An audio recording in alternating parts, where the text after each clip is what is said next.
Bonjour à toutes et à tous. Nous accueillons aujourd'hui pour une édition spéciale secteur public Manby Talks 3 acteurs du secteur public que je vais rapidement vous présenter. À ma gauche, Monsieur Khalid Ben Omar, vous êtes alumni ESSEC 2009. Vous occupez depuis avril 2022 le poste de conseiller senior au sein du ministère de l'économie et des finances.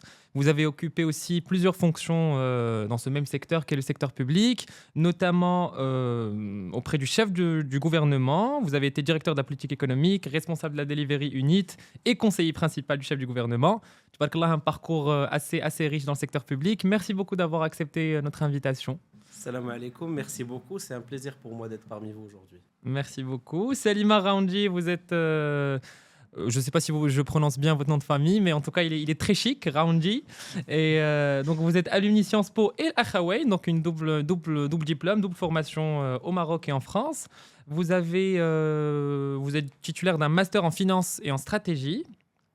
Vous débutez votre carrière en 2021 à l'IFC. Vous faites un court passage par l'Agence française du développement. Et puis aujourd'hui, vous êtes au Maroc, installé depuis juin 2025 dans le secteur public aussi, au sein d'une institution à impact. Merci à vous aussi d'avoir accepté l'invitation. Merci à toi. Et finalement, Mehdi Snoussi, vous êtes EDEC 2022. Donc vous avez fait un court passage aussi à l'étranger, notamment au Luxembourg. Vous avez été consultant pendant 1 an et quelques mois. Et aujourd'hui, vous êtes conseiller au ministère de l'Industrie et du Commerce du Maroc depuis 2023, donc poste que vous occupez depuis maintenant près de 2 ans. Merci beaucoup aussi. Merci d'abord d'occuper une fonction pareille et puis merci aujourd'hui d'être parmi nous. Merci à toi. Super. Donc en fait, ce qu'on va essayer de comprendre, de décrypter, c'est d'abord vos parcours respectifs qui sont très inspirants, mais surtout, on aimerait bien parler du secteur public aujourd'hui qui reste un peu incompris chez les jeunes et aussi chez les moins jeunes qui opèrent à l'étranger, qui ont cette volonté, ce besoin d'aider leur pays en passant par le privé ou par le public, mais spécialement le public. On n'en sait pas beaucoup de choses et aujourd'hui, on veut en apprendre un peu plus. Monsieur Ben Omar, dites-nous d'abord comment est-ce que c'est fait ce choix, cette décision, si jamais c'est un choix, ou je ne sais pas si ça vous est tombé dessus, le fait d'opérer dans le secteur public, mais j'en doute. Mais en tout cas, dites-nous comment ça s'est fait. C'est toujours une histoire à raconter pour tout le monde. C'est une belle histoire. Moi, je viens d'une famille où j'avais mes parents qui étaient fonctionnaires, donc qui étaient proches de ce domaine, mais pas forcément ma fratrie et d'autres personnes de mon entourage. Donc, honnêtement, le choix n'était pas un choix bien réfléchi, parce que quand on sort d'une école, donc en 2008, quand je suis rentré au Maroc, j'avais l'envie de m'impliquer. Donc vous êtes rentré juste après votre diplôme, Juste aucune après expérience mon à diplôme. l'étranger. Non, pas Ok. d'expérience à l'étranger. J'avais vraiment envie de m'impliquer, mais à l'époque, dans une école de commerce, la façon avec laquelle on avait l'impression qu'on allait avoir de l'impact, c'était le conseil. Ou le la finance. consulting. Voilà, pour moi, c'était le conseil. Et donc, voilà, j'ai choisi de tenter ma chance. J'ai eu une offre, en fait, pour un petit cabinet de conseil, une boutique consulting. Et ce qui est intéressant avec l'offre que j'avais eue, c'est que qu'en la regardant, l'analysant, déjà de stage de fin d'études, et aussi après de recrutement très rapidement, j'avais vu que l'offre était quand même comparable quasiment à ce que j'aurais pu avoir en France à cette époque-là. Donc, En ça termes fait de salaire ou en termes de même mission? en termes de salaire, Ok. en termes de mission, je ne sais pas, mais en termes de salaire. Donc déjà le package un peu de base, il y était. Et surtout, alors au niveau de la mission, je me rappelle de premier entretien avec le patron de ce cabinet. Je ne connaissais pas du tout le secteur public parce que mes expériences étaient avant plutôt dans le privé. Il m'a dit, je le connaissais à travers bien sûr quelqu'un qui est de la ville de Rabat, on s'intéresse un peu, on va pas nier, mais il m'avait dit, écoute, tu vas commencer avec nous en stage, mais la semaine prochaine, est-ce que tu es capable d'aller faire une présentation au ministre du Tourisme? Je dis, waouh, mais il me dit, non, non, c'est ce que tu vas devoir faire. J'ai dit, ok, bah, très bien, ça m'intéresse. Et j'ai commencé cette expérience en 2008. Et en fait, ce qui s'est passé, je vais m'arrêter là, mais juste pour donner un peu Oui. le parcours, comment il a eu lieu. En faisant du consulting au Maroc, bien sûr, on peut travailler sur le secteur privé, public, sur d'autres domaines. Mais en faisant des missions dans le secteur public, j'ai l'impression que j'ai commencé à aimer ça. Et même le patron de ce cabinet m'a dit, ah, peut-être toi, tu as une petite orientation vers le secteur public. Donc, ce qui va se passer, en fait, c'est pas venu de moi. Après 2 années et demie dans le conseil, un de mes clients m'a dit, il faut venir donner un coup de main et mettre la main à la pâte à l'intérieur de la structure. C'est ce qui s'est passé, je pense, c'est ce qui se passe souvent. Donc, après 2 ans et demi de travail dans le conseil, et pendant ces 2 ans et demi aussi, j'ai eu la chance de découvrir le public par le côté associatif. À l'époque, par une association qui s'appelait l'Association des Marocains en grandes écoles, organiser des conférences avec des hommes politiques, et juste après, à travers une petite expérience de consulting dans une fondation qui s'intéresse aux politiques publiques, qui est la fondation Abdelrahim Bouhabib. Donc j'avais des éléments pour me préparer, mais ce n'était pas venu de moi, on m'a fait une offre. Et la vérité, les gens ne m'ont pas encouragé. Oui, mais en général, c'est ce qui se passe. On n'encourage pas les jeunes. Mais j'y suis allé. Surtout pour une raison très simple, c'est la diminution du salaire, qui était assez conséquente. Je pense que Mehdi est d'accord. Je partage. En 2010, donc voilà, j'ai accepté de réduire significativement mon salaire. Mais on m'a... Mais augmenter l'impact et augmenter le challenge j'ai voulu tenter aussi. Ça, voilà. Et après, c'est une autre histoire, mais le début de l'histoire est comme ça. Ok, super, merci beaucoup, M. Benhamar. Mehdi, j'imagine que ton histoire est un peu différente alors que vous occupez à peu près la même fonction. Certes, Khalid Benhamar est conseiller senior, vous êtes conseiller junior, je ne sais pas si on peut dire ça ainsi. Il n'y a pas de junior ou de senior, voilà. Même en termes de salaire ? Un peu quand même. Je sais pas, franchement. Je sais pas. Ça dépend du statut. Ok. Et donc, est-ce que ça s'est fait un peu de la même manière que Khalid Ben Omar ou pas? Alors, avec Ibn Omar, on partage un point. C'est-à-dire que moi, en tant que background familial, voilà, toute ma famille principalement était dans le secteur public. Moi, je crois même à cette idée-là qu'il y a ceux qui grandissent dans des familles où il y a plutôt des entrepreneurs et tout, et dans d'autres, c'est plutôt secteur public. Donc, c'était le cas et j'ai toujours eu cet intérêt vers cela. Donc après avoir fini mes études à l'EDEC, le conseil semblait être le plus clair. J'en ai fait au Luxembourg, j'en ai fait avec des fonds d'investissement, des banques, donc c'était vraiment pas la même chose. Mais il y avait cette envie de revenir et d'avoir un impact. Donc une fois que l'opportunité s'est présentée et que j'ai pu en revenir au Maroc, bien sûr, le salaire, on le cut de manière assez significative. Mais encore une fois, je pense qu'il y a cet intérêt que notre vie ou ce qu'on fait dans notre vie ait du sens. Et donc, de plus en plus d'ailleurs, de plus en plus de jeunes aujourd'hui sont préoccupés par cette notion de sens, d'impact. Il y a cette transition humaniste qui est présente.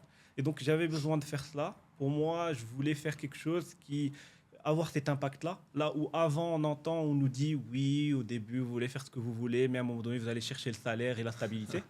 À un moment donné, c'était cette belle opportunité de revenir au Maroc, de travailler au ministère de l'Industrie. Et sincèrement, on remarque la différence entre un cabinet de conseil où c'est assez abstrait, où voilà, au final, ça va dépendre du client s'il va mettre en place cette solution ou pas. Là où dans le secteur public, c'est des solutions qui sont, je trouve, plus concrètes. Ok, voilà. Merci beaucoup. Salima, j'ai oublié de le mentionner tout à l'heure, mais vous avez un point en commun avant de vous donner la parole avec Khalid Ben Omar. Vous êtes tous les deux enseignants. Ce n'est pas encore le cas de Mehdi, mais peut-être un jour, Inch'Allah. Et donc tout ça pour vous dire, est-ce que, in fine, est-ce qu'il n'y a pas cette... Est-ce qu'on n'est pas prédestiné à faire du secteur public? Vous l'avez dit, Mehdi, vous avez grandi dans un environnement où ça parle secteur public, dont les parents sont fonctionnaires, etc. etc. Salima, est-ce que votre cas est un peu différent ou une autre histoire peut-être à raconter? J'aurais aimé une version différente, mais je me reconnais dans les deux histoires. C'est vrai que j'ai grandi dans un setting, une famille de personnes qui ont réussi dans le secteur public. C'est aussi le message à passer. Une success story peut commencer par le secteur public. Donc moi, j'ai toujours eu ce biais de personnes qui ont réussi au Maroc en passant par le secteur public, en participant à des réformes, à des projets super structurants. Et donc moi, j'ai toujours eu cette idée de je vais travailler dans le secteur public, I'm gonna be part of the change. Et donc il y a déjà ce biais, c'est clair, des parents qui ont réussi tout à fait, oui. et l'entourage qui a réussi le secteur public. Mais Anna, j'ai une autre raison qui m'a poussée et accéléré surtout mon retour au Maroc. C'est que comme tu l'as mentionné, moi je travaillais dans des banques de développement et j'ai surtout travaillé sur l'Afrique. j'ai beaucoup travaillé sur l'Afrique. Donc, j'ai fait ça à Paris, à Dakar. Et c'est vrai que plusieurs réunions, je sortais et les gens, donc les collègues africains, quand on sortait de réunion, qui est Alphoni Benim Relibia, ils me disent « T'es marocaine ?» Je dis « Oui. » Ah, la chance. C'est nous, on envoie une telle délégation, un tel organisme marocain pour une mission de benchmark, for the best practices, etc. Le Maroc, c'est vraiment un champion aujourd'hui pour l'Afrique et d'autres pays africains s'inspirent, etc. Donc, c'est un modèle à suivre. Où si tu veux, le choix de ma carrière, il s'est fait un peu, je veux avoir de l'impact, je veux être motrice du développement. Et avec du temps, de fil en aiguille, je veux faire du développement. Donc, avoir de l'impact dans son pays, je pense, c'est the best bet. Super, et on vous en remercie. En tant que, on va dire, on est plus jeunes que vous, mais vous nous inspirez beaucoup. Et peut-être que ce podcast, d'ailleurs, va inspirer plusieurs jeunes à rentrer plus tôt que prévu. C'est le but, d'ailleurs, de ce qu'on fait. Monsieur Ben Omar, j'ai une question à vous poser. Est-ce que le retour a été difficile ? C'est-à-dire, est-ce qu'il y a eu certes des petits problèmes, mais est-ce qu'il y a eu des moments de doute ? Est-ce qu'à un moment, vous vous êtes dit, je suis titulaire d'un diplôme prestigieux, on va dire, je l'ai mérité. Est-ce que j'ai pas fait le mauvais pas, le mauvais choix en rentrant plus tôt que prévu ou là plutôt que ce qui se fait en temps normal ? Honnêtement, absolument pas. J'ai pas du tout eu ce genre de raisonnement. Déjà parce que j'avais une attache familiale très forte au Maroc. Ah, c'est important. J'étais aussi, j'ai eu la chance de pouvoir cumuler d'autres études avec mon parcours à l'ESSEC, donc une licence en histoire puis un doctorat d'histoire. Donc ça m'a occupé. J'étais plus lié à là où j'étudiais pour des raisons académiques, mais j'ai jamais eu peut-être avec le temps long, mais pas dans l'immédiat. D'abord parce que alhamdoulilah, grâce à Dieu, j'ai très vite eu un job où il y avait de l'adrénaline qui montait, donc c'était magnifique. Et il y avait de la responsabilité, donc j'ai jamais eu ça. J'ai jamais, en plus, l'environnement de travail, comme quand on n'a pas essayé forcément un autre de manière très poussée, on a l'impression que l'environnement de travail est très... Que c'est la norme. C'est la norme. Et en plus, je ne sais pas si vous le savez ou pas, mais moi, j'avais déjà, à l'époque, c'était plutôt l'inverse. Il y avait des gens, des étrangers dans notre équipe, notamment des Français, donc, qui travaillaient dans ce cabinet. Donc, finalement, non, je n'ai pas ressenti ça. Les gens qui disent qu'ils ressentent aussi, ça dépend aussi des expériences. Chaque expérience est très différente. Au contraire, moi, et excusez-moi, je vais quand même dire quelque chose par honnêteté intellectuelle.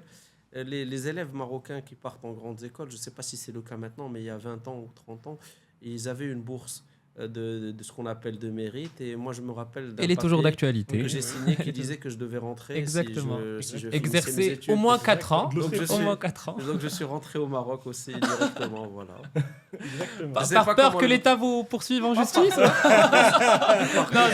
je pense pas qu'ils iront jusque-là. Non, mais... pas par peur, par conscience aussi. Bien sûr. Les métiers qu'on fait, c'est des métiers où on doit croire à des valeurs, à des convictions avant toute chose. Et bien sûr, ça, c'est un engagement qui est pris. Le jour où il est signé, c'est pas juste... L'État vous dit attention, revenez nous voir, revenez dans votre pays, travailler. C'est vrai qu'on est tellement intéressé par la bourse que parfois on signe sans savoir ce qu'on signe. Mais juste pour une parenthèse, le fait de travailler au Maroc ne veut pas dire que vous êtes fermé. On y reviendra peut-être. J'ai eu l'occasion. Surtout pour l'Afrique. Pas pour l'Afrique, pour le monde entier, de voir peut-être 70 pays au plus à travers mon travail. Donc je pense pas que... Au contraire, le Maroc est un hub. Aujourd'hui, il attire les talents et les compétences. Certainement. Aujourd'hui, plus que jamais, d'ailleurs. Et Mehdi et Salima, en fait, est-ce que j'ai une question par rapport à comment est-ce que vous avez fait ou comment est-ce que vous avez réussi à faire valoir votre expérience à l'international au sein d'un écosystème parfois politisé pour Mehdi ou parfois juste fermé, renfermé avec des mentalités. C'est ce qu'on dit. Moi, je n'ai pas été into the game, mais parfois on dit que les mentalités sont un peu vieillots. Elles ont peur des profils qui viennent à l'international. Est-ce que c'est vrai ? Personnellement, je dirais non. Mais dans mon cas, après, est-ce que c'est un cas particulier ou pas ? Je pense pas. Mais je dirais que déjà, notre équipe, elle est jeune. Et je respecte beaucoup ce fait-là. Et aussi, en fait, il y a un environnement bienveillant. Donc, à un moment donné, au moment où tu as envie de travailler, de servir ton pays et de fournir tous les efforts possibles, ça va de soi qu'on va te respecter pour ce que tu fais. Donc, j'ai pas eu ce problème-là, alhamdoulilah.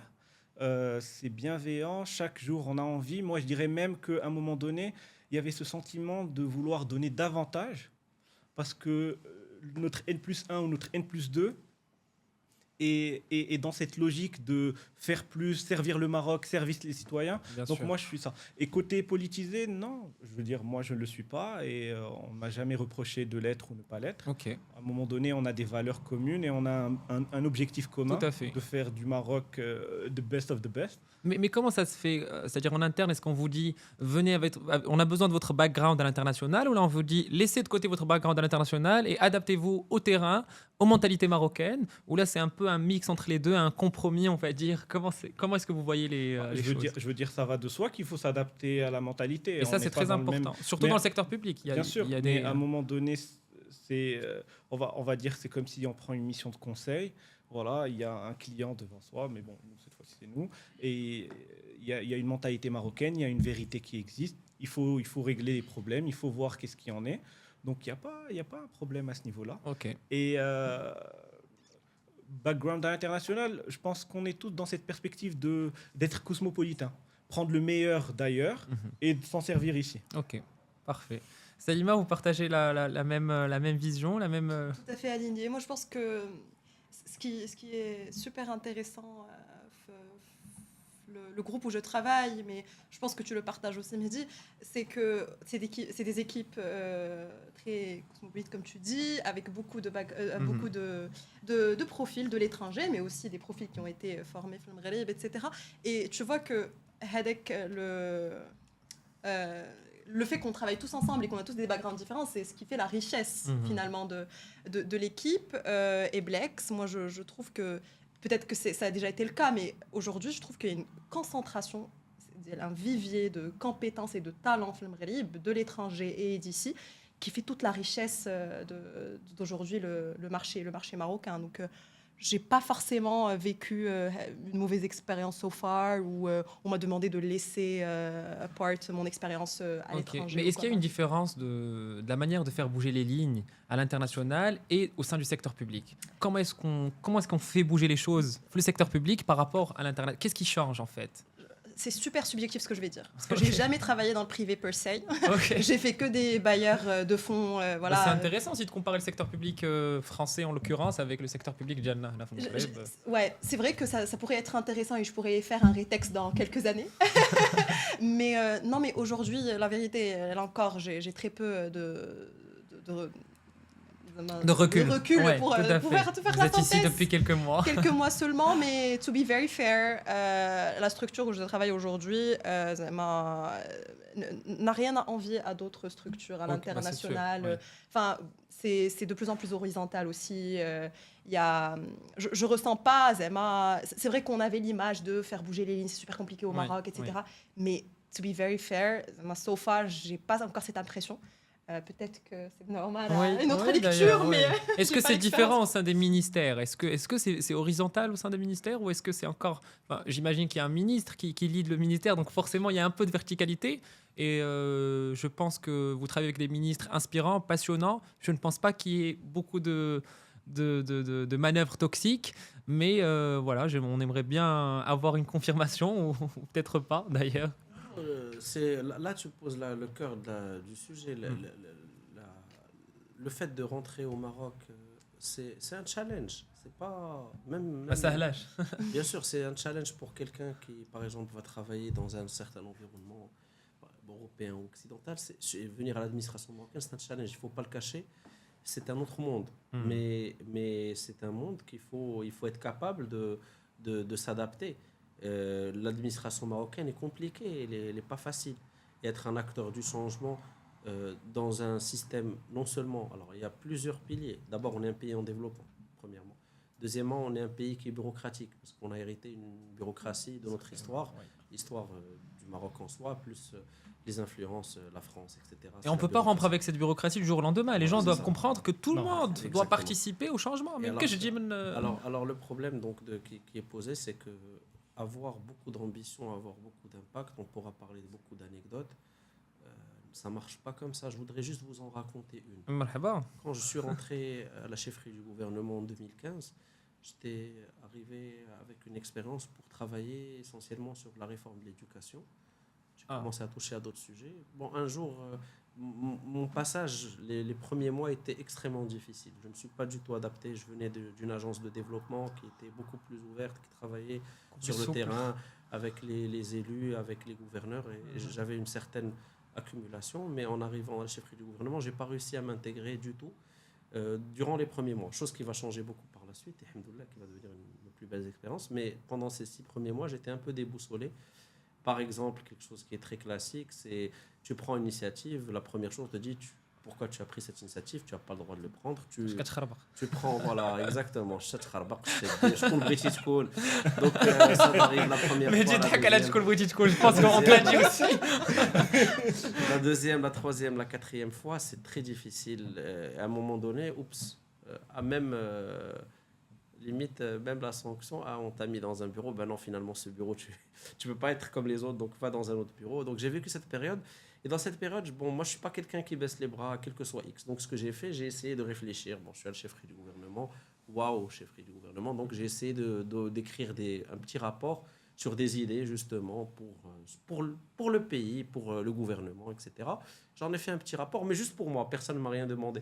Et je me rappelle très bien de la discussion, un jour où après avoir passé ces 6 mois très difficiles, limite extrêmement compliqués pour moi, à me poser toutes les questions du monde, et un jour j'ai dit, voilà, j'ai fait une petite contribution, on m'a dit... la personne a vu ce rapport, m'a dit, mais ça marche pas comme ça, à Ouldi. C'est pas comme ça que ça marche. Le rapport ADA, c'est quoi? C'est un nouveau manifeste sur quoi? Et il m'a dit, non, range ça et à bientôt, on se revoit une autre fois. Et le rapport, bon, moi, tu sais, j'étais jeune, je voulais juste contribuer avec des idées sur l'éducation, la santé, des choses qui venaient surtout de mon expérience territoriale. En fait, il a été complètement ignoré, ce qui est tout à fait normal, parce que même si je connaissais les codes, mais je n'avais pas encore suffisamment de recul. Mais ce qui s'est passé de bien, c'est qu'il y a toujours le temps long. Donc cet épisode est passé, mais quelques mois ou quelques années après, la personne s'en est rappelée, elle m'a dit, ah mais toi donc tu t'intéresses à ce sujet, viens travailler avec nous sur, à l'époque c'était le programme de gouvernement, tout ça, viens travailler avec nous dans ces choses-là. Il y avait la transition entre les programmes électoraux puis le programme gouvernemental. Et ben voilà, à partir de là... Donc l'initiative n'a pas été forcément lue ou la comprise. Mais on m'a dit, oublie ça. Exactement. Mais finalement, in fine, avec beaucoup de temps, de transformation, de patience, de changement de gouvernement, quelques peut-être idées se sont retrouvées d'une certaine façon dans certaines choses qui peut-être sont appliquées par la suite. Okay. Et ça m'a surtout beaucoup aidé, cette expérience, cette idée folle que j'ai eue de vouloir contribuer. Elle a fait en sorte que je suis devenu passionné du sujet. Oui. Donc quand un nouveau chef du gouvernement est arrivé, il m'a dit ok, tu peux t'occuper du délivrer du programme gouvernemental. Donc voilà, il faut connaître les codes, il faut être patient. Le résultat n'est pas toujours au rendez-vous. Oui. Si on est en train de chercher un résultat immédiat, c'est plus la politique pure qui peut y mener, mais un résultat d'impact, parfois il faut être patient, il faut attendre. Mais il ne faut pas baisser les bras aussi, parce que si on baisse les bras, on peut se faire facilement dépasser par le cours des choses et se retrouver complètement à côté des opportunités. Merci beaucoup pour ce témoignage. Mehdi, justement, j'allais... Tout à fait, parce que en fait, je me rappelle, c'était un des premiers conseils qu'on m'avait donné. On m'a dit, en tant que conseiller, faut avoir de la patience, parce que des fois, le reward, il vient bien après. Mais ça fait toujours plaisir. Et je l'ai remarqué, c'est-à-dire, à un moment donné, on a envie de changer le monde, on est jeune, on a plein d'idées, et il y a beaucoup de stand-by. On va mettre ça de côté, c'est pas le bon moment, on va revoir ça, c'est pas le bon moment. Mais ce que je pense qui est intéressant, c'est de ne pas baisser les bras, de proposer. À un moment donné, il y aura un changement, une réflexion qui donnera envie de reprendre ce sujet, de voir si on peut développer l'idée, de trouver une solution adéquate.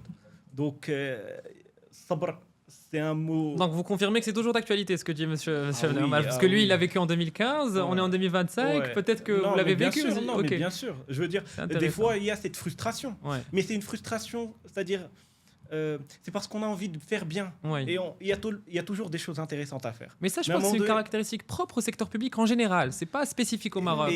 Oui, mais il y a un autre point qui est vrai, c'est que, moi, j'ai pas eu 6 mois. mais c'était, je pense, la transition en termes de travail. Ah, Ça a demandé du temps. ok. Parce que C'était plus intense ou là c'était juste différent? non, c'est différent. Ok. Je veux dire, alors dans certaines choses, il y a une hiérarchie à respecter et tout. D'un autre côté, il faut respecter que des fois, il y a une lenteur qui s'impose.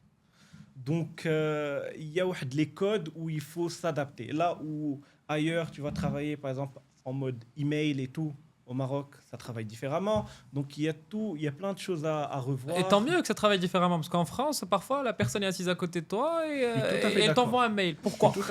Viens me voir, Exactement. parle-moi. Une trace écrite. Ah non, mais il faut une trace écrite, Non, justement. ouais. et tu sais quoi, je suis tout à fait d'accord, mais c'est juste que des fois, il faut s'adapter. Et avec le temps d'adaptation, Ok. Ok. J'aimerais vous parler d'une chose. En fait, en général, ce que font les alumni, les gens diplômés, c'est que soit ils intègrent le secteur public, comme ce qu'a fait M. Benhamar et vous, Salima, mais en général, il y a aussi un passage par le privé avant de switcher vers le public. Et j'aimerais parler de ce passage, mais aussi de l'inverse. Est-ce que quand on passe par le secteur public, est-ce qu'à tout moment, on peut basculer vers le privé? Est-ce qu'on est les bienvenus? Ou là, on est condamné à une carrière dans le public? Salima, vous qui avez fait que du public, pour le coup. Là, ouais, je veux juste revenir sur un point, les gars, c'est Omar au début. En sortie d'école, c'est vrai que parfois on est matrixé. Personnellement, l'idée reçue qu'on avait les bancs d'école, c'est tu veux réussir, tu dois passer par une banque d'investissement. C'était à Sciences Po. C'était à Sciences Po. C'était à l'époque de Sciences Po. Donc, si tu n'avais pas avec le tag de banque d'invest, tu peux rien faire. Et là, j'ai tout fait pour ne pas le faire. Parce que voilà, pour moi, il fallait que je trouve. Ça me rassure. Moi, je ne compte pas le faire non plus. Donc. Et donc. Comme j'ai dit, j'ai tout fait pour l'éviter. J'ai choisi les banques de développement qui ont, voilà, c'est un travail avec une mission, etc. Et le passage du privé au public, il se fait. J'ai vu des collègues à moi qui ont commencé effectivement par le privé, qui aujourd'hui essaient d'intégrer le public. Et heureusement qu'on a de la flexibilité de passer d'un côté et de l'autre. Et j'imagine que de l'autre côté aussi, ça peut très facilement se faire pour la simple et unique raison que le public et le privé ne sont pas des acteurs. Ils sont pas ennemis. Ouais. C'est des acteurs qui doivent travailler ensemble pour un objectif. Et donc, je pense que l'idée, elle est bien saisie aujourd'hui au Maroc et ailleurs, que travailler le public, c'est un atout pour le privé par la suite et vice-versa. Tu apprends d'ici, tu innoves de l'autre côté. Donc, pour moi, l'un n'empêche pas l'autre. Ouais, et peut-être que... Monsieur Benhamar, vous qui n'avez jamais fait du privé, ou presque pas. J'en ai jamais fait, mais je pense avoir à faire privé tous les jours depuis 17 ans, chaque jour. D'ailleurs, j'étais souvent le point focal des relations de là où j'étais avec le privé. Non, ce que je constate, déjà, c'est des vocations. Parce que le privé, finalement, quel est l'objectif de votre travail? Est-ce que c'est d'avoir de l'impact en faisant grossir votre économie, vos entreprises? Et il faut avoir cet objectif aussi dans le privé. Ou là, est-ce que votre impact, c'est de chercher à améliorer le service public, les politiques publiques? Les deux peuvent être légitimes. Le souci qu'il y a, que j'ai constaté, et je trouve que c'est vraiment intéressant qu'on ait cette discussion, quand on sort d'école, il y a beaucoup de préjugés sur le secteur public, mais énormément. Alors, pas sur les codes, l'administration. Déjà, il y a un mot, conseiller, c'est un mot très prétentieux. Au Maroc, on n'aime pas ce mot. Dire conseiller. Je me rappelle un de mes anciens patrons, et qui est quelqu'un d'extrêmement respecté au Maroc et connu. Ça. Il m'a dit, mais conseil. Je lui ai dit, je vais vous donner un conseil. Il m'a dit quoi? Limite, je crois qu'il m'avait renvoyé de son bureau. Et là, j'ai compris qu'on n'est pas conseiller, on est dans les équipes, même avec le chef du gouvernement, une fois qu'il nous avait présenté. Et un des ministres, sans le citer pour l'anecdote, il avait dit voilà, ça c'était conseiller. Il a dit non, c'est pas mes conseillers, ils sont dans l'équipe. Mais pour se rattraper, il a dit mais tu sais, tous ces gens-là, ils sont qualifiés pour être tous ministres, etc. Les gens n'aiment pas dans le public avoir. Tu as un rôle stratégique. Tu es un conseiller, finalement, si tu dis que tu es mon conseiller, c'est un peu réducteur. Un peu réducteur du rôle de la personne. Mais on ne peut pas nier que vous les conseillez. Tout le monde a besoin de conseils. D'ailleurs, au Maroc, le nom exact est conseiller technique. C'est comme ça que ça s'appelle au Maroc, le nom officiel. Il y a le mot technique pour réduire un peu l'impact du mot conseiller qui peut sembler un peu... Et par contre, les conseillers sont au Parlement, dans la chambre des conseils. Donc moi, ce que j'avais, le préjugé Loul, c'est sur la quantité de travail dans le secteur public. Ça, c'est une erreur qui est monumentale que font les jeunes. Parce qu'il y a le fait d'être fonctionnaire. Le fait d'être fonctionnaire, c'est le service de l'État. Alors, quand on est dans la fonction publique, vu qu'elle est très cadrée pour, par exemple, les militaires, pour les professions d'enseignement, ils ont des horaires, c'est très cadré. Donc, les gens pensent que quelqu'un qui va être dans un cabinet ministériel, il va aussi avoir des horaires carrés, sortir à des horaires carrés, avoir une routine de vie qui doit être réglée. Non, c'est pas la même chose. Là, tu es en train de travailler en ad hoc. Tu es pas, donc, les gens se trompent par rapport, par exemple, au volume horaire, premièrement. C'est pas du 9h, 16h. C'est absolument pas du 9h, 16h. Moi, mon expérience personnelle qui est peut-être très différente de celle de beaucoup de monde, moi, je pense que l'investissement que j'ai eu au niveau du public en termes horaires est beaucoup plus important en charge et en stress que l'investissement que j'ai eu dans le conseil ou que je vois autour de moi dans le secteur privé. Mais après, chaque expérience est très distincte. Donc, bien sûr, si vous êtes dans un moule, par exemple, vous êtes dans l'enseignement, vous travaillez maintenant à l'hôpital public, c'est normal qu'il y ait des horaires, parce que c'est un service public qui est assuré, il y a un système de rotation. Mais quand vous êtes dans un cabinet ministériel ou quand vous êtes dans la haute fonction publique, ça ne marche pas comme ça. Si vous voulez avoir de l'impact, vous travaillez, vous devez travailler. Et pas parce qu'on n'est pas productif ou efficace, parce qu'il y a toujours un challenge qui se répète, un challenge qui est là, et vous le prenez à cœur. Donc, premier préjugé, c'est ça. Le deuxième préjugé, c'est sur la qualité. J'ai 3 préjugés, je m'arrêterai là. C'est sur la qualité des gens qu'il y a dans le secteur public. Alors, il y a des erreurs qui sont faites par les jeunes qui sortent d'école qui sont énormes. Moi, c'est bien de les mentionner parce qu'ils nous écoutent et en général, je découvre des pépites dans l'administration marocaine. On a des gens qui, ne serait-ce que pour prendre le ministère où je suis actuellement, le ministère de l'Économie et des Finances, qui gagnent des prix à l'international du fonctionnaire le plus innovant, etc. Des prix de recherche. On a des gens qui sont connus à l'international. On a aussi des gens qu'on découvre qui ont fait des grandes écoles comme vous, mais qu'on n'entend pas parler parce qu'ils sont passionnés par un domaine. Donc, c'est très différent. Et le troisième préjugé aussi, c'est par rapport à l'incitation. Peut-être que la grille salariale, la fonction publique est ce qu'elle est, mais le système public, quand on le connaît, il y a beaucoup d'incitations. Pas forcément financières, mais il y a la réussite des projets, il y a la visibilité, il y a la notoriété, il y a aussi l'écoute, il y a aussi les opportunités qui sont offertes, qui vous ont offertes pour présenter votre travail, pour avancer dans la vie. Et ça, c'est aussi un vrai préjugé, c'est qu'on pense que le public, il n'a rien à offrir.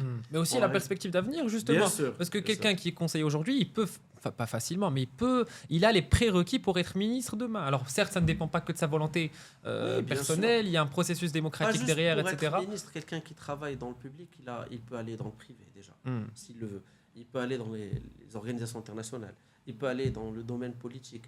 Et plus facilement que les autres. Il peut rester aussi. Voilà. Parce qu'il rencontre plein de monde quotidiennement, etc. En tout cas, c'est des préjugés. Moi, je dis juste que le fait de dire c'est noir, le public, il y a le monde d'affaires, tout ça, c'est pas vrai du tout. Okay. Super. Merci pour d'avoir un peu décortiqué des préjugés. Et il y a un autre, mais c'est pas un préjugé là. Par contre, j'ai l'impression que c'est une réalité. C'est les portes d'entrée pour le secteur public. Comment on fait ? Alors. Moi, demain, je suis diplômé de je ne sais pas quelle école et je veux rentrer le secteur public. Alors, je ne connais pas beaucoup de monde, je suis passionné par ça. Bon, je dis pas moi, je parle pas pour moi, mais je parle en général, une personne. Comment elle fait ? Est-ce qu'elle doit aller à la rencontre de personnes spécifiques ? Est-ce qu'il y a une porte d'entrée spécifique pour le secteur public ? C'est vrai que même nous, au sein de Manbita, on n'a pas encore été sollicité pour répondre à des besoins justement pour le secteur public. Je dis ça, je dis rien, mais je veux dire, si je dois partager mon expérience personnelle, moi, j'ai rejoint le secteur public via une alumni. Une alumni qui est ma collègue, Myriam. Et donc, voilà, il y a eu l'opportunité. Vous remerciez ou pas Bien sûr, toujours. Et toute l'équipe. Hein. Mais en tout cas, c'est-à-dire, on a discuté. J'étais curieux, comme toi. C'est-à-dire, je voulais savoir est-ce que c'est intéressant et tout. Et par la suite, une opportunité s'est ouverte et donc, je me suis lancé. Okay. Donc, on va dire, il y a aussi le Mekatib. Est-ce que c'est une... voilà, on va trouver une offre sur LinkedIn, je ne pense pas. Oui. Mais de ce que j'ai compris, parfois. Donc, c'est-à-dire, personnellement, je pense qu'il y a le réseau, il y a les contacts, ça joue un rôle important. Il y a le fait de forcer le destin, parfois être très actif, assister à des événements, se faire repérer, on va dire aussi, parfois ça peut aider. Non, monsieur Blamal, vous qui avez... oui et non, oui, parfois ça peut être aussi... Parce que oui, c'est vrai que la première qualité de quelqu'un qui travaille dans le secteur public, c'est un peu... Enfin, je dirais 2 qualités, à mon avis, c'est l'humilité et la discrétion. Est-ce que c'est vrai ou est-ce que c'est humilité, discrétion, Salima ? Non ? les deux à la fois? Oui. Est-ce qu'il y a une hiérarchie Oui. Non, mais il y a un point super intéressant اللي ذكروا سي بن عمر هو la qualité des profils في le secteur public وهذا مشكل كبير parce que on a toujours هذاك le préjugé ديال une personne qui travaille dans le secteur public au Maroc, c'est une personne, sa fille, qui prépare sa retraite. C'est pas du tout le cas. J'ai été franchement. Hein. C'est vrai que qu'il y a d'imaginaire. C'est Mais maintenant, grave. quand j'y pense, même moi qui est en train de faire le podcast, j'ai cet imaginaire. Alors que je fais tout pour le briser. Mais c'est fou. Ouais, et je sais pas comment on peut changer ça, Zema, le long terme, mais j'ai été agréablement surprise par la qualité des profils qui m'entouraient. J'étais là, mais attends, mais ces gens autour d'une table, mais c'est quoi ce calibre quoi. Et donc, non, il n'y a pas d'horaire fixe, comme disait Sebna Omar. Il y a juste, tu as une mission, tu veux faire bien les choses, tu veux servir ton pays. Et Hachi, pour moi, c'est les qualités vont partager les personnes qui travaillent dans le secteur public. Ou une deuxième chose, et ça, je pense qu'on en avait parlé même ici, c'est il y a de plus en plus de jeunes. Ça, c'est super important. 1 de jeunes et 2 de femmes. Hadi Bedar 7Z. On a besoin de plus de femmes. C'est vrai que le secteur public, c'est pas le secteur qui embauche le plus de femmes, mais de plus en plus. Ça dépend. Ok. Ça dépend des institutions, mais il y a des institutions championnes dans le recrutement des femmes au Maroc. Il y a plusieurs exemples. Walakin, c'est vrai qu'on peut faire beaucoup mieux la représentation des femmes. Et tiens, puisque vous parlez de femmes, Zalima, est-ce que le secteur public, Monsieur Blamal a parlé d'un peu de volume horaire, etc. Est-ce qu'aujourd'hui, on peut concilier vie de famille pour une femme ou pour un homme d'ailleurs, et secteur public? En général, quand on est jeune, quand on n'est pas marié, c'est pas un problème, mais des années après. Est-ce que des années après, je vous pose la question à vous tous, est-ce que ça devient moins compliqué ou là, on garde le même taux horaire, la même pression, le même stress parfois, quand ça peut nuire à la vie de famille, ça peut causer des problèmes. C'est sûr. Moi, je dirais sur ça, le rythme, j'ai eu pendant presque une dizaine d'années de 12-13 heures par jour et pas de week-end. C'est vrai que quand il y a une famille, c'est un peu compliqué de le gérer, mais d'un autre côté, il ne faut pas le voir. Les gens se trompent aussi de vision. Quand vous aimez ce que vous faites, ça passe. Il n'y a aucun... Moi, je travailler Blex, les dimanches où on n'avait pas une réunion toute l'après-midi, je me sentais parfois bizarre. On s'habitue en fait à la chose. On s'habitue. Mais effectivement, quand il y a une vie de famille, il faut trouver toujours le moyen de concilier et c'est faisable. Moi, je voudrais juste dire sur ce qui est très intéressant que tu as posé sur les portes d'entrée du secteur public. Là aussi, il y a pas mal de préjugés. Moi, je dirais qu'il y a 2 grandes façons de faire. Je banne préjugés du secteur public. Non, mais c'est vrai, hein. Parce que les gens se trompent de... Il y a 2 grandes façons. Il y a une façon qui est celle de l'hyper-verticalité. C'est très vertical. Dans le sens où vous êtes un bon étudiant, vous êtes ambitieux, mais vous voulez vivre l'expérience en tant que telle. Ben, vous intégrez les concours. Vous rentrez au ministère des Finances, à l'Inspection Générale des Finances, au ministère de l'Intérieur ou autre, et vous faites toutes les étapes. Et généralement, quand vous êtes bon, quand vous êtes sérieux, et aussi quand vous avez un certain respect de la hiérarchie, que vous prenez des initiatives, mais toujours dans le cadre, c'est-à-dire que vous allez aller dans le cadre, avec le temps, c'est comme ça qu'on a des jeunes recrues qui sont 15-20 ans après gouverneurs, ou secrétaires généraux de ministères ou autre. Et en fait, ils franchissent les étapes, que ce soit au ministère de l'Industrie. Mais ça, c'était très d'actualité. Une époque, les gens, ils étaient patients, les salaires n'étaient pas forcément... Alors, il y a des gens qui vont quand même faire ça tout en étant brillants, etc. Pourquoi ? Parce qu'ils veulent aussi appartenir à un corps et ils veulent faire carrière. Ouais. Et il y en a franchement qui sont brillants et c'est un parcours qu'il faut respecter. Et je vois de temps en temps des jeunes d'aller le faire. C'est en fait fonctionnaire de carrière. Et après, la responsabilité viendra en étant bien sûr productif, intelligent et aussi dans le moule et en prenant des initiatives, mais toujours dans l'espace qui nous est donné. Il y a la façon après qui est horizontale, qui est souvent arrivé à un moment donné à avoir plusieurs casquettes, plusieurs expériences. Et la façon, c'est une façon où il y a beaucoup, comme l'a dit aussi, la cooptation. Mais cette cooptation aussi, elle n'est pas anarchique. Il y a 2 façons aussi. Il y a beaucoup, moi, ce que je vois, il y a beaucoup de cooptation qui se fait par les jeunes eux-mêmes. Si on faisait un test, et je peux prendre la responsabilité de ce que je dis, parce que je n'ai pas forcément les statistiques, mais si on voit dans les cabinets ministériels, si on fait comme l'a dit aussi un test, on verra que beaucoup de recrues, contrairement à ce qu'on croit, ne viennent ni de la politique, ni du ministre et autres, mais viennent de leurs amis, c'est leurs collègues. Il y en a un qui arrive. En tout cas, moi, c'est comme ça que j'avais constitué un peu mes équipes à chefferie du gouvernement. Une personne qui disait, voilà... Alors, il y a la troisième, dans cette façon-là, il y a aussi la façon d'arriver par le conseil, qui est très fréquente. Le consultant, généralement, il s'investit comme un consultant. Donc, vous le voyez tout le temps et vous voyez qu'il est intelligent, brillant. À un moment donné, vous lui proposez de venir. Donc, il y a beaucoup de jeunes aussi, de personnes qui arrivent par de la voie du conseil autour des projets stratégiques. La cooptation, et parfois, non, parfois, il peut arriver qu'il y ait des processus sur LinkedIn, on dit on cherche quelqu'un. Il faut pas. Alors dans ce cas-là, il faut y croire parce que des fois on dit on cherche quelqu'un dans un truc prestigieux, les gens se disent c'est du n'importe quoi, mais en fait c'est un ministre qui cherche quelqu'un dans son cabinet ou autre. Et il y a aussi cette voie-là. Et ici, il y a aussi quelque chose qui est très important, c'est la méritocratie. Parce qu'on parle de cooptation, c'est vrai, c'est la pratique au Maroc, ailleurs. On a un pays qui a une ADA, voilà, c'est plus fort que nous. Mais il y a aussi parfois des cas. Moi, je me rappelle d'une jeune fille. Une fois, on cherchait un stagiaire. Et juste par honnêteté intellectuelle, on s'est dit, on va quand même écrire ça sur LinkedIn et dans certaines écoles marocaines et françaises. On avait 100 candidats, comme vous en doutez, parce qu'en 2020, juste avant le Covid. Oui. Et une personne qui arrivait en stage, quand on lui a passé les entretiens, son profil paraissait un peu pas adapté. Parce qu'il était un peu trop, elle en voulait trop. Et donc, ils m'ont dit, non, il ne faut pas la prendre. Moi, quand j'ai vu, je dis, c'est là que je vais prendre. Mais je lui ai dit, est-ce que vous êtes prête à souffrir? Elle m'a dit, tout à fait et tout. Et elle est rentrée comme stagiaire. En fait, elle a créé son propre parcours de stagiaire.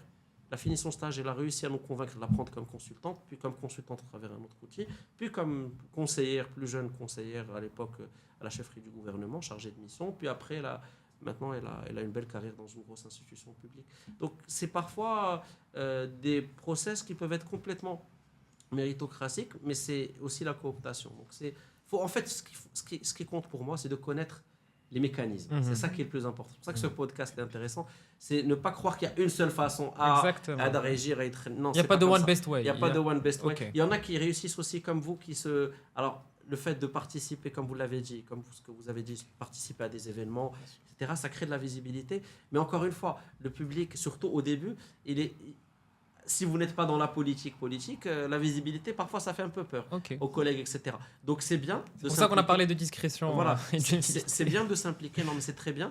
Mais par contre, ce qui est important, c'est de tisser un réseau à travers ces activités, ces événements, qui peut vous aider après à intégrer le job de vos rêves, entre guillemets.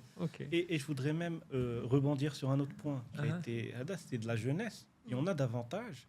Mais vous incarnez cette jeunesse, Salima, Mehdi, et même vous, monsieur Bnarmal, vous l'incarnez. C'est une jeunesse d'âme, une jeunesse d'esprit, ô combien important. Mais je dirais, j'adore le chef de cabinet, il dit la phrase, parce que la même réflexion se fait par plusieurs personnes qui viennent, des investisseurs, ils disent c'est trop jeune, les équipes Adam, et c'est magnifique.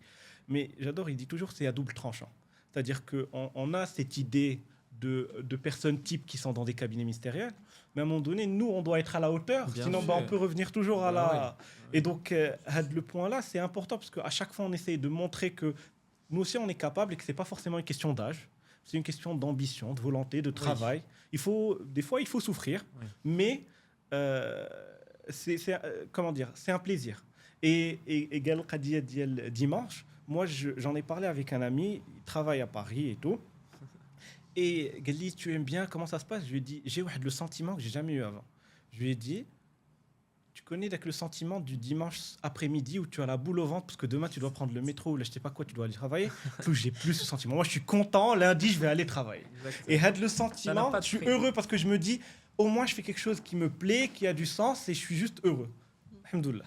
Donc, je pense, once you reach that, you made it. C'est bien de comprendre ça. Enfin, c'est bien, vous avez de la chance d'avoir compris ça. Normalement, de témoignages après plusieurs échecs, la personne a fait plusieurs domaines avant de s'en rendre compte. Et c'est vrai qu'aujourd'hui, les jeunes, ils ne veulent plus suivre des chemins classiques. On essaye, ils veulent même trouver le métier qui a beaucoup de sens. Le métier C'est difficile, monsieur Mariak. Bien sûr, l'administration. Les gens, il faut qu'ils lisent un peu sur l'histoire du Maroc. C'est un pays qui a des codes. On est un système qui fonctionne avec une charge très lourde de l'État. Et le problème, c'est pas d'être jeune et d'être fougueux et d'avoir Le problème, c'est d'être déçu. C'est la personne avec elle-même. Il ne faut pas être déçu quand ce qu'on veut faire n'arrive pas tout de suite. Tout simplement parce que moi, je raconte toujours cette anecdote. Je dis, imagine l'administration, vous avez une idée. Mais imaginez qu'un ministre, il reçoit un papier où il y a 8 signatures de hiérarchie dans le papier qui lui arrive chaque jour pour voir quelque chose. Imaginez que derrière ces 8 niveaux de signature, si on part au niveau territorial, il y a aussi 7 ou 8 niveaux de signature. Donc à partir de là, vous, quand vous essayez de directement avoir de l'impact en haut, ben non, ça ne marche pas comme ça. Il faut que ça soit du bottom-up, il faut que ce soit créé. En fait, il faut que ça repose sur quelque chose. Oui. Donc c'est ça. Je ne dis pas que la bureaucratie, le nombre de signatures est bien ou pas. Je dis juste que la pratique est que l'administration marocaine fonctionne encore avec, chez l'organisation, vous avez un chef de service, un chef de division, un adjoint au directeur, un directeur, un secrétaire général, puis enfin le chef de cabinet, éventuellement. Parfois, ça peut être motivant pour un jeune. Voilà. C'est-à-dire, au moins qu'il ouvre les perspectives. Voilà, c'est ça. C'est comme dans le conseil. Hein. Vous êtes junior, senior, manager, Exactement. partner. Mais là, il faut juste pas être déçu. Il faut que le jeune, toujours il faut toujours garder ses convictions, ses idées, et qu'il pense toujours qu'il y a moyen, mais en respectant un peu. Parce que si vous respectez pas l'administration et les gens qui ont de la seniorité, ben en fait, vous allez être perdu, vous allez être nulle part. Vous allez commencer à travailler. Donc il ne faut pas venir avec du clin vide, vouloir tout changer, tout révolutionner. Ah, on est jeune. Là, je finirai juste pour vous dire le télétravail, secteur anecdote public. Qui m'est arrivé à de l'expérience 2015 à la chefferie du gouvernement. Ouais. J'arrive la première semaine, j'assiste à des réunions et je vois qu'il y a trop de réunions. Je me dis, mais c'est quoi cette réunionnite? Tous les jours des réunions à l'époque, déjà même en ligne, ça, bien avant le Covid, avec des étrangers, avec des organisations internationales. Et je me suis permis au bout d'une semaine de dire, alors on m'a dit comment ça se passe, et j'ai dit, je pense qu'il y a un peu trop de réunions. Oh là là, oh là là là là, quel moment j'ai passé, moment d'histoire. Je les larmes aux yeux. Et voilà, on m'a bien calmé, on m'a dit, tu arrives, tu n'es pas capable d'observer pendant une semaine et tu viens nous faire des commentaires sur la façon de travailler. Va dans ton bureau là, quand tu me ton bureau, et ça m'est arrivé, c'était une bonne leçon pour moi. Donc il y a un temps d'observation et un temps d'adaptation. Si vous voulez avoir de l'impact, c'est de la sagesse. C'est ce qu'on appelle hikma. Exactement. C'est observer, connaître et après, les gens qui savent le faire, eux, ils ont de l'impact. Oui. Même s'ils sont jeunes. Ok. Oui. Je suis d'accord à 100%. Okay. Moi, je l'ai senti. Bon, moi, c'était différent, mais à un moment donné, on me disait calma. D'accord. Monsieur, on le sent aussi. On vous sent très, très reposé, très sage, même votre manière d'être avec les gens. C'est vrai qu'il y a cette attitude qui se dégage. Est-ce que je suis totalement sage? Peut-être que Mazal m'en le stade, mais je dirais que c'est vrai qu'avec le temps, on se rend compte que dès que la petite patience, laisser le temps faire les choses, etc., means something. C'est-à-dire, il faut attendre, des fois. C'est pas la guilty, voilà, une plante, ça prend du temps pour grandir, et ben chez elle grandit, il faut un peu de ça, un peu de ça. Il faut l'arroser aussi. Voilà, et donc, il faut. Moi, on m'a toujours dit, on faisait comme ça, calme. Et donc, je revenais à mon bureau en mode, bon, je dois apprendre à accepter les choses telles qu'ils sont et avancer. Okay. Donc, ça fait partie du job. Ok, j'aimerais ouvrir une petite parenthèse, peut-être avec vous, Salima, et ensuite avec Khalid. L'enseignement. Oui. Est-ce qu'on a, en fait, certes, on a besoin de plus en plus de personnes qui travaillent dans le secteur public et qui puissent enseigner en parallèle. Déjà, est-ce que c'est faisable d'un point de vue purement organisationnel, etc. Et ensuite, comment est-ce que vous voyez les choses? C'est-à-dire, j'aimerais bien avoir votre point de vue là-dessus. Donc, Anaya, l'expérience, je suis prof vacataire. Et j'ai commencé bien avant mon arrivée au Maroc. Je le fais toujours, c'est à Sciences Po Paris. Et c'est l'école que j'ai faite. Donc, Anaya, c'est arrivé... C'était vraiment un concours de circonstances qui a fait que le responsable pédagogique de mon master, il m'a contacté en me disant, écoute, moi, je cherche quelqu'un qui est dans l'investissement, qui est dans le développement impact, et je veux une femme. Parce que j'ai très peu de femmes dans mon master en tant que prof. Donc, on s'est organisé avec une collègue à moi qui faisait un peu le même travail à Londres, où on a dispensé le premier semestre ensemble, etc. Et c'est vrai que ça demande un peu... Vous étiez jeune à l'époque C'était que l'année dernière. Hein. Ah oui, c'était ma... Non, c'est toujours jeune, mais jeune par rapport à votre année de diplomation. C'est-à-dire vous avez diplômé et juste après, vous avez commencé à enseigner. Oui, c'est fou, ça, c'est 2 ans plus tard, 2 ou 3 ans plus tard. Okay. Mais c'est vrai que, bon, j'ai eu de la chance, c'est sûr, mais avoir des femmes, je pense... ils cherchaient des femmes africaines, surtout. Qui faisait parce que voilà, je pense que j'ai eu beaucoup de chance parce que c'est tendance là-bas. C'est surtout parce que le secteur Hada, il est un peu niche dans le sens où faire du développement par des Africains, tu vois, c'est une tendance, c'est vrai, ça change. c'est faire le travail de finance, de développement, de structurer des projets, etc.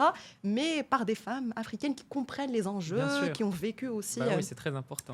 Et ce qui a valorisé aussi, je pense, c'est que j'ai vécu en Afrique subsaharienne aussi. Donc, ça a accéléré un peu le choix d'y être le responsable. Et donc, en termes organisationnels, certes, ça demande un peu de... Voilà, tu dois préparer en amont. Je pense que pour avoir... ça le class material, tu dois travailler 3 heures derrière. En plus, moi, c'était ma première expérience, donc tu peux imaginer. Mais non, c'est quelque chose que je fais à côté de Khedemti, et c'est quelque chose qui m'apporte énormément. J'ai été beaucoup challengée mon premier semestre. J'ai eu des gens super intelligents devant moi qui m'ont posé des questions et j'étais là, je vous reviendrai la semaine prochaine. Donc, non, c'est super challenging.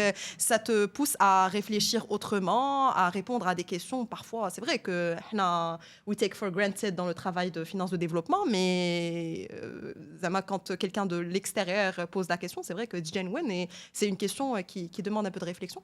Donc voilà, c'est venu comme ça. C'est quelque chose qui me tient. Et vous comptez le préserver. Inch'Allah, c'est quelque chose qui m'apporte beaucoup personnellement. Okay. Parce que, être une femme et jeune et africaine et donner un cours, c'est particulier. Peut-être à Sciences Po ici, à Rabat aussi. Ouais, peut-être si l'occasion se propose. Écoute, pourquoi pas. Mais c'est vrai que, en plus, c'est le master que j'ai fait à Naya. Exactement. Donc, c'est gratifiant. Okay. Monsieur Biamal, vous êtes aussi professeur. Et là, la question va être différente.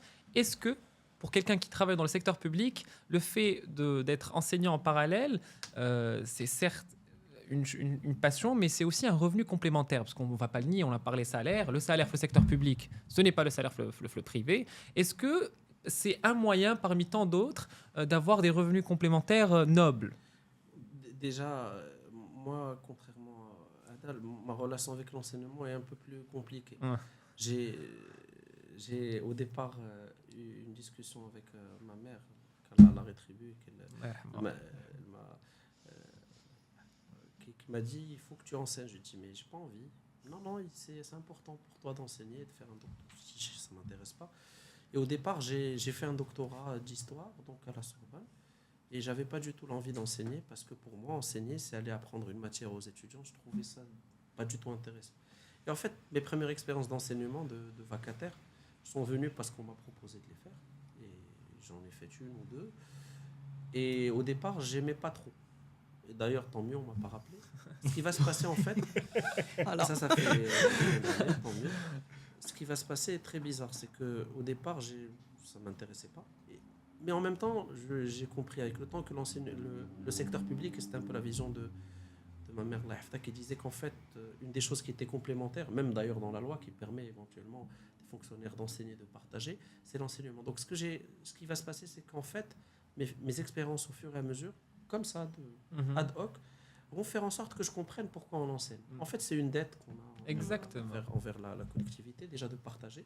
Et j'appelle pas ça de l'enseignement, j'appelle ça du partage. Et en fait, c'est aussi l'auditoire. Donc, quand vous êtes devant des étudiants et que c'est statique, c'est pas intéressant. Mais j'ai réussi à concevoir après ma façon de partager, qui est une façon interactive. Et finalement, c'est devenu, comme on dit, mon kiff total de faire ça. Et je suis d'ailleurs, j'ai la chance d'avoir non seulement des disciplines qui m'intéressent, mais en plus même les étudiants que j'ai. Là, je suis sur beaucoup des étudiants africains de tous les pays. Donc j'ai même cet échange qui m'enrichit moi-même. Qui sont tous très ambitieux d'ailleurs. Donc c'est vraiment ça. Donc ça s'est fait progressivement, et avec le temps, c'est devenu à la fois une passion et une sorte de dette, parce qu'on se dit tout ce qu'on a vu, tout ce qu'on a fait, toutes les chances qu'on a eues, on ne peut pas les garder pour soi. Et c'est à quelqu'un d'autre de les apprécier, de voir ce qu'il peut en faire ou pas. Parce que un exemple très, très concret sur ma vie. 2013, je venais d'être nommé directeur de la stratégie de l'Agence de développement du Nord, qui était vraiment une agence stratégique à ce moment-là. Et quand je revois le fil un peu de ma vie, j'avais commencé en 2010 dans cette agence. Marché public. Donc moi, j'avais quand même écrit quasiment un bouquin sur la réforme des finances publiques, etc. avant, quand j'étais dans une fondation. Mais je n'arrivais pas à bien comprendre. Et rapidement, j'allais me retrouver des fois à être président des commissions d'appel d'offres. Et au lieu de... Qu'est-ce qui s'est passé? Je me rappelle très bien, au détour d'un ascenseur, j'ai vu une collègue, elle est morte. Elle est jeune, mais là, elle est morte subitement. Je lui dis, s'il te plaît, Samira, cette fille allait travailler après dans mon équipe, elle était architecte.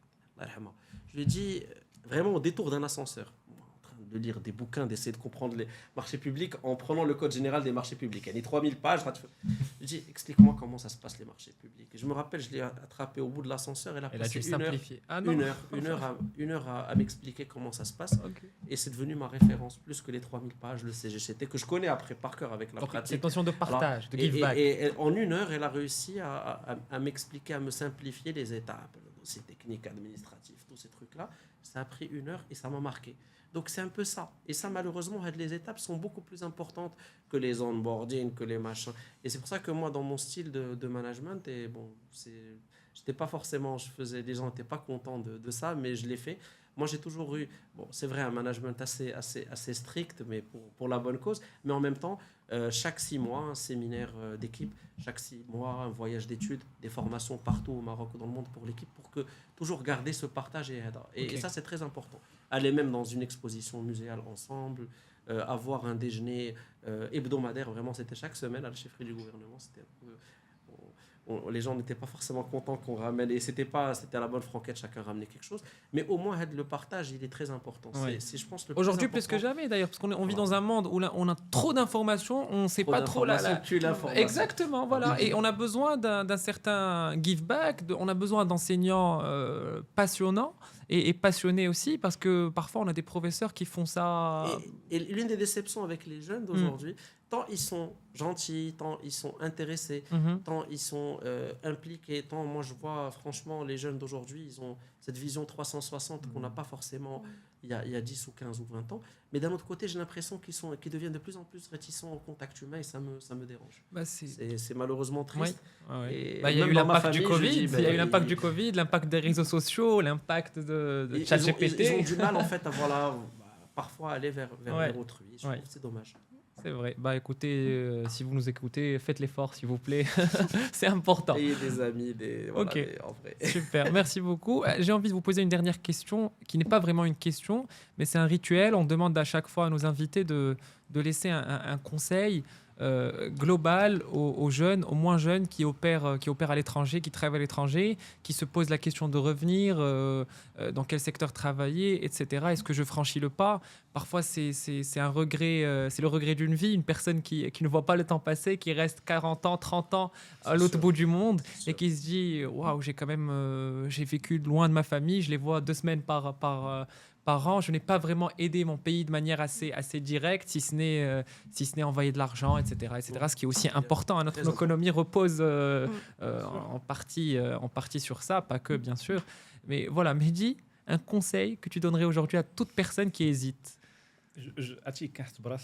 Trop jeune pour donner un conseil. Mais... Non, c'est la situation qui vous permet de donner un conseil, alors, je pense. La première chose, c'est revenir au Maroc. It's the best choice ever. Ça, c'est le 1. De 2, je dirais, tant qu'on est jeune, hustle hard. Il faut souffrir. Il faut donner tout. Parce qu'à un moment donné, Régis, step back, on va se dire, it was worth it. Donc, il faut tout donner maintenant. Moi, je me mets avec le petit cap d'IL. Tant que tu as moins de 30 ans, tu as 35 ans, attends. Voilà. Et s'il y a quelque chose qui te plaît, fais-le. Et le dernier, vraiment, à la Terba, elle dit, j'adore, je l'avais regardé, j'y croyais pas et j'ai pris du temps à le voir. C'est, comment il s'appelle, Simon, il parle du why, de qu'est-ce qui nous stimule. Dans la vie. Et le why, et à un moment donné, j'ai beaucoup aimé le fait que ton why doit être quelque chose de bien plus grand que toi-même. C'est-à-dire, ça ne doit pas être related to you. C'est-à-dire, je veux faire de l'argent, quoi que ce soit. Ça doit être en lien avec ton pays, ta famille, peut-être la pauvreté, une cause spécifique. Une cause, oui. Voilà. Et je pense qu'une fois que j'ai compris ça, ça fait donc have the why et work. Je vais pas vous demander votre why parce que pour le laisser un peu on le garde mais pour pourquoi une autre fois. on le garde pour un autre podcast, Inch'Allah. Salima, est-ce que vous partagez la même vision? Est-ce que vous avez les mêmes conseils? Peut-être un conseil orienté aussi vers les femmes, vers les personnes qui ont des vocations à enseigner, à travailler dans le secteur public, comme vous voulez, voilà, comme vous le sentez, un conseil. Je rejoins tout à fait Mehdi. Les conseils d'Yalo et Anaya, juste pour revenir sur un point que j'avais mentionné au tout début début du podcast, j'ai beaucoup travaillé avec des collègues africains, etc. Et j'ai compris le blassa que le Maroc avait aujourd'hui de l'Afrique. Ouais. C'est vraiment un modèle pour beaucoup Merci de pays de le africains. rappeler, c'est très important. Ouais. غير هو, ce qui m'a... Bon, c'est pas mauvais, mais quand Anaya, je voulais revenir au Maroc, j'ai pris l'avis de plusieurs personnes qui n'étaient pas africaines, qui n'étaient pas marocaines. Ils ont fait de super carrières Paris et ailleurs. Au Cameroun, voilà, j'ai décidé de franchir le pas, de rentrer au Maroc, etc. Et pas une seule personne m'a découragée. C'est très particulier parce que j'ai de la famille en France, qui est restée en France, et qui n'a jamais été encouragée de rentrer. Les ex, à l'époque, on leur disait non, Oui. aujourd'hui, on leur dit rentrez. Parce que c'est le moment. On a toujours une grand-tante ou un grand-oncle qui nous dit non, il faut pas, Hada, خليك تما, tu as la carrière, Hada, mais donc il faut pas les écouter. Désolé, vous avez de l'expérience, mais il faut rentrer au Maroc maintenant plus que jamais. Oui, je pense qu'il y a un momentum. Ouais. Faut se le dire, c'est clair. Il y a beaucoup de projets structurants qui sortent de terre aujourd'hui au Maroc. Il y a beaucoup d'opportunités. Et le secteur public, c'est vrai que c'est un grand employeur في المغرب, mais pas que. Il y a le secteur privé, il y a l'entrepreneuriat aussi. Oui, bah oui. C'est important aussi de le préciser. Les femmes aussi. On a besoin de vous au Maroc, c'est important. L'associatif aussi. Entre autres, oui. Et juste pour boucler peut-être, pour qu'on prépare un Maroc, on a besoin d'un Maroc qui est représentateur de tout le monde. Il doit être inclusif et pour le faire, on doit rentrer. Tout à fait. Et on a besoin faire partie du mouvement et du changement. Ça va pas se faire. Si tu rentres et que tu te casses un peu la figure, il faut patienter parce que ça va finir par... C'est pas propre au Maroc. Et je pense que Hadi, c'est le point que Sebna Omar disait. On a juste envie de tout de suite. Parce que le temps d'adaptation, il est incompressible. Que tu reviennes au Maroc, que tu ailles t'installer à New York ou là à Singapour, c'est la même chose. Tu reviens, certes c'est ton pays, donc رايكون plus simple parce que tu as déjà les valeurs, les codes, etc. ولكن راه كاين واحد لو طون انكومبريسيبل اللي خاصك دوز باش يعاودوا يرجعوا لك les codes باش يعاودوا يرجعوا لك et تصبر. Ou là parfois pour les découvrir, pour les personnes issues de la diaspora nées là-bas, c'est-à-dire qui venaient au Maroc. On a besoin de tout le monde. Tu parlais d'un Maroc inclusif. Ouais. Et donc eux aussi, ils doivent faut pas les oublier les Marocains. Bien sûr, faut pas les oublier, faut pas les écarter, faut pas les décourager. Bien au contraire, ils ont beaucoup de choses à apporter, une double culture très intéressante, très importante aussi, très riche. Merci beaucoup Salima pour ces conseils qui, je l'espère, seront écoutés et appliqués. Monsieur Ibn Omar, pour finir, votre conseil de personnes un peu plus... Pas vraiment de conseils, pour les choix qu'ils ont à faire. Moi, je dirais que déjà, il y a trois choses qui sont importantes, mais qu'on n'ose pas dire, les tabous. En termes de salaire, est-ce que pour eux, c'est intéressant de rentrer au Maroc ? Clairement, oui. Actuellement, dans beaucoup de domaines, les salaires sont équivalents. Après, ça dépend du niveau de seniorité. Mais pour des entrées, des carrières à 2 ans, il y a beaucoup de secteurs où quasiment le salaire est identique aujourd'hui. Pour une qualité de vie meilleure. Alors justement, deuxième point, j'avais 3 points. Le deuxième, c'est la qualité de vie et le cadre de vie. Alhamdoulilah, on connaît notre pays, on sait qu'il offre un cadre de vie qui est vraiment très intéressant. Il y a pas juste Casa ou Rabat ou Salé ou Marrakech, mais il y a aussi j'ai vu maintenant des gens s'installer à Ifrane par exemple, ce qui peut être notre petite Suisse. Donc le cadre de vie, le salaire de l'État, je pense, surtout le salaire, il y a vraiment de quoi faire aujourd'hui, il y a des opportunités et bien sûr le pouvoir d'achat n'est pas le même. Donc ça c'est très important. Même si le Maroc devient aussi dans certaines choses, les prix suivent aussi. Madame la ministre nous a dit que l'inflation est à hauteur de 0,9%. Oui, c'est une inflation maîtrisée. Les Tout est sous contrôle prix apparemment. Essentiellement qui posent un peu parfois problème, c'est comme on le sait le logement. Oui. Le reste vraiment abordable et agréable et le logement, malheureusement, partout dans le monde, dans les villes dynamiques, c'est un peu ce qui se passe. Oui. Donc, il y a le cadre de vie, le salaire. Et la troisième chose que je dirais, c'est l'impact. Moi, je pense que l'être humain a toujours une identité un peu en soi. Et quand on s'adresse à des jeunes Marocains, ce que vous faites à Manbit, c'est extraordinaire. C'est en fait, on revient en fait... je ne vais pas dire payer notre dette, mais on l'honore un peu. Revenir dans un pays qui est en train de se développer, qui est déjà un hub et qui va peut-être devenir encore plus un hub continental, même on y croit pas mondial. Donc, Inch'Allah, pour eux, c'est l'occasion de venir contribuer.